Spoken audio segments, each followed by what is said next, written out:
Hello everyone, I'm Judy from East Cobb Library. Thank you for joining us for this program on book art that involves themes for fall. It's fun to repurpose old books. It's recycling, but I like to think of it as an upcycle because you can give an old book a second life. By being creative, you can turn it into something unique and decorative and just fun to look at. I'm going to talk about these book art projects and how to make them. They involve a wide range of ages and skill levels. We'll start easy and simple, and we'll finish by telling you how to make a paper pumpkin out of an old book. All right, so now we're ready to move on to the paper pumpkins that are made out of old books. You can decorate your pumpkin with just a fall theme, or you can go, which would let you use it for Thanksgiving as well. This one I've decorated using a Halloween theme, and this one is also a Halloween theme, but it's like half a pumpkin, and it's got a little kids theme with it as well. It's really a very simple project. You don't need a lot of supplies. What you need is a pair of sharp scissors. You can use an X-Acto knife if you're more comfortable with that. This is a very easy shape to cut, so I feel safer using scissors. You'll need glue. A hot glue gun is faster. You don't have to wait for it to dry, but you could use these if you prefer. If you want to paint your pumpkin, you'll need a little craft paint and a sponge brush, which works best for this kind of shape. Also, you'll need an old pencil or a dowel for the interior part of the spine of the book. And old books, you decide which size you want. These were 5x7 paperback books, but you could go with a smaller paperback book, or you could go with a large hardcover book. So this is what you'd need to get started. Good. One of the simplest things you can do with an old book is to take pages and make a garland out of the old pages. Just take a page. I have folded down the two corners at the bottom, turn it around and tape it, fold the top down and tape it, and then you can leave a small opening through which you can thread ribbon or a wire or string, and then put any kind of decoration you want on the garland. I chose to put some vintage postcards on mine, but other ideas would be to take pictures of past Halloween costumes that the family wore. That would be fun. Also, if you come back from a nature walk, the kids might like to glue leaves or things that they found on the nature walk to make a garland out of that. You can just take a book page and cut out shapes of ghosts or bats, and you could clip them to your ribbon or string with tiny clothespins. Anything at all. The kids' artwork could also be displayed with the book page as a backdrop. Now, one of the simplest things to do with the book itself is a book stack. Over here, I've taken some old paperback books and I've covered them with construction paper, but you could use the decorative craft paper anytime or even fabric. Glue the three books together with a hot glue gun so that they don't slide around. On the computer, I just did my own spine titles. This one says Trick or Treater. You could use Halloween slogans like Hocus Pocus or Ghosties and Beasties. I went simple for this decoration. It's just a simple bow and a tiny pumpkin on top. But since it's the color of candy corn, another idea would be to put a glass bowl with candy corn on it as part of a decoration for a table or a counter. For the mummy book, kids would have fun taking old book pages, tearing them into strips, It doesn't have to be even, or it doesn't matter how long they are. Tearing them into strips, take a book, put some eyes at the top, and then glue the strips in a random pattern to look like the book has been mummified. And then I just stuck a scary spider on top as an extra piece of decoration. Another book stack idea is this one. I went with the color scheme of just black and white, so my book spine titles on the side say The Haunting Apple and Goosebumps, but you could have anything you wanted. For the third book, I opened it in the middle, and from old book pages, I cut out ghost forms. You can get them from clip art, or you can do your own free form. Then I took the book pages of the ghosts and put a cardboard backing on them so that they would stand up straight. These are just little wooden blocks that I used behind it to help support them so they stayed up straight. And then I just glued some scary spiders crawling up on the book. So that's another book stack idea. This one is the monster book, and I chose to put a red construction paper on the inside of the monster's mouth, and then I took old book pages and made spiky teeth and glued the teeth to the top side. On the inside, to keep the book propped open, this is just an old magic marker that's no longer any good. I took red eyes, and instead of a complete circle, use a little tab on the bottom so that you can glue it to the book and the eyes will stay up. And to make it extra scary, I added some googly eyes to it. So that's the monster book. Now this book, it doesn't have a Halloween theme. It's more of a fall theme. And it has a sentimental value for me because it's my grandmother's 1933 cookbook. And I've kept it not because of the recipes and the food stains, but because it's such an interesting read to compare it to cookbooks today and the techniques we use and how different it was way back then. I liked the fall color and the plaid pattern of the book cover itself. So I took a vintage ribbon and just glued it down the side at the front. This is an old silk flower, which is on top of a velvet leaf. And this rhinestone is an old button from one of my grandmother's jackets. These are just plastic craft decorative items that you can get in any craft store, or you could use vintage jewelry. You could decorate it however you wanted with whatever you've got around the house. So once you've decided what size book you want to use, the first thing you have to do is to make a pattern for a template. If I chose this size book, this is about a 5x7, which is what the pumpkins were made out of, and it's about 400 to 500 pages. The more pages you have, of course, the more volume you would have to the pumpkin. But to make your pattern, you can freeform a half of a pumpkin. And remember that you want to keep this flat bottom so that the pumpkin sits on a flat surface without rolling around. So once I freeform the half of a pumpkin, I take out 2 pages, and I'm going to cut 2 pages out just to see what the form of the pumpkin is going to look like. And if I don't like the look of it, then I can tweak it a little bit. So I've cut out the half. This part you can just tear off, and that will be discarded. Also, now we tear off these 2 pages, and we're going to open the pumpkin and see if that's about the desired shape.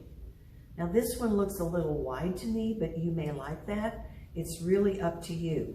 If you want to tweak it a little bit, I could make it a little more narrow by cutting it down just a little bit, opening it up and seeing if I like that. Once you're satisfied with your shape, Then take a piece of cardboard, put the pattern on top of the cardboard so that you can cut your template out of cardboard so it's thicker and easier to work with as you go through the book. Now that you have your template, you're ready to start cutting the book. So take the template, put the bottom of the book at the bottom of the template at the bottom of the book, and line up the straight edge with the spine. Take a pencil and trace around your template. And then you can take 3 or 4 pages together and cut the shape. Now, as you get to the interior part of the pumpkin, you'll see that we're going to have some excess. You can just tear that off and throw it away. You won't need that. Bend that back and kind of crease it so you've got room to work. And once again, put the template down to the bottom, the straight edge to the spine, draw around. Take 3 or 4 pages and cut once more.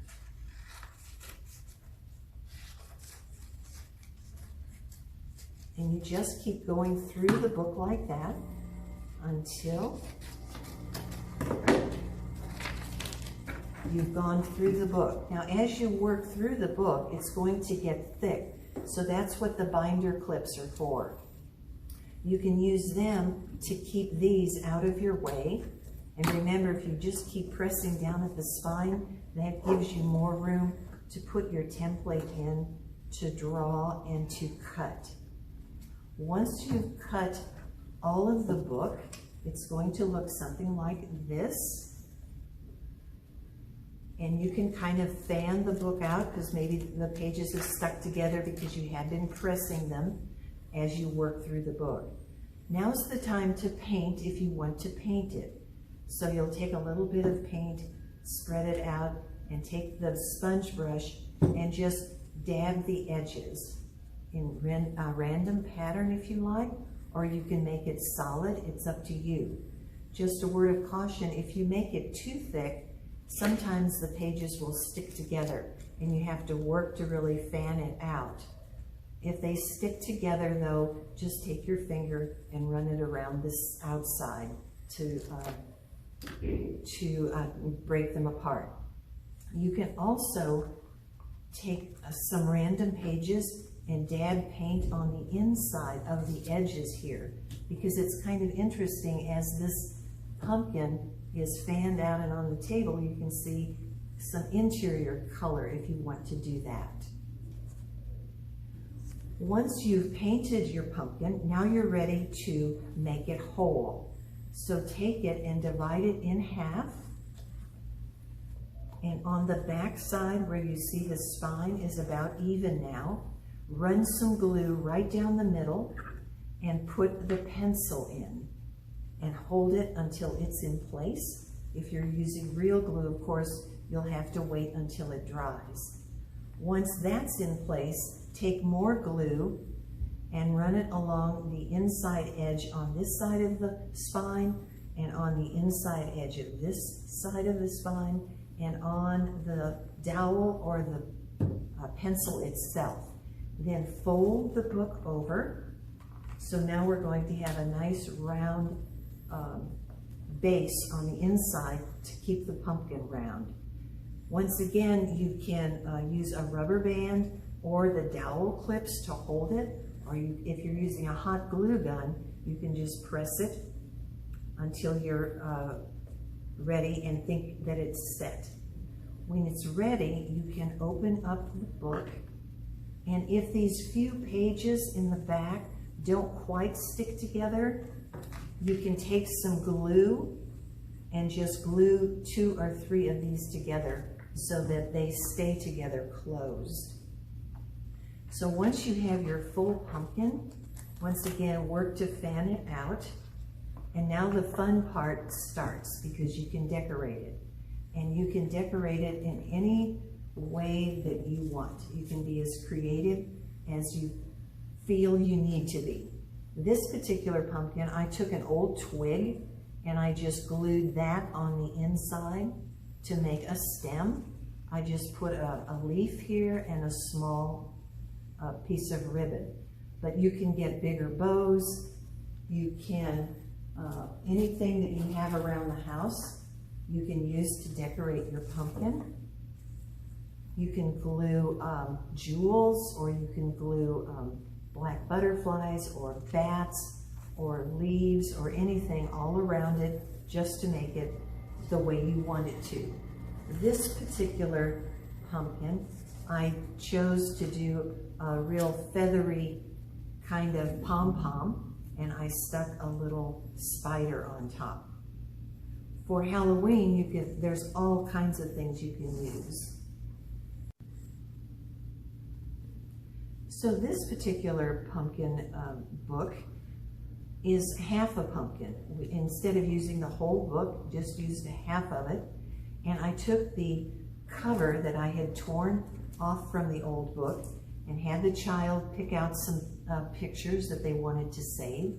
You can decoupage pictures and do a collage, or you can just do plain pages, glue it to the inside of the cover of the book, and then take the pumpkin and fan it out halfway and glue it to one side, center it up in the middle of the spine, and then glue the back to one side of the book and glue the other side to the other side of the book.